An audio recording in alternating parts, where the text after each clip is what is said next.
Ribuan warga dari berbagai daerah se-Sulawesi Selatan antusias sambut Profesor Haji M. Nurdin Abdullah kembali ke Makassar pasca dinyatakan bebas dari Lembaga Permasyarakatan Sukamiskin, Bandung Jumat 18 Agustus 2023. NA dan keluarga tiba di Bandara Sultan Hasanuddin jam 12.45 waktu Indonesia bagian Timur, yang disambut antusias ribuan warga masyarakat dari Bandara Sultan Hasanuddin dan perwakilan relawan perwakilan se-Sulsel. Relawan perwakilan Kabupaten Bantaeng, Sabang mengaku, sangat bahagia dan terharu saat mendapatkan informasi bahwa Profesor Na akan kembali ke Makassar hari Minggu 20 Agustus 2023.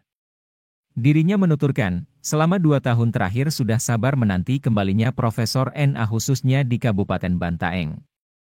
Senada, relawan Profesor NA, Albert menyampaikan, rasa syukur atas kembali sang inspirator bagi dirinya khususnya masyarakat kecil. Untuk itu, Profesor Haji M. Nurdin Abdullah menyampaikan terima kasih kepada seluruh keluarga, orang tua, para kerabat, dan tentunya seluruh masyarakat serta relawan yang sudah setia berdoa dan membantu selama ini.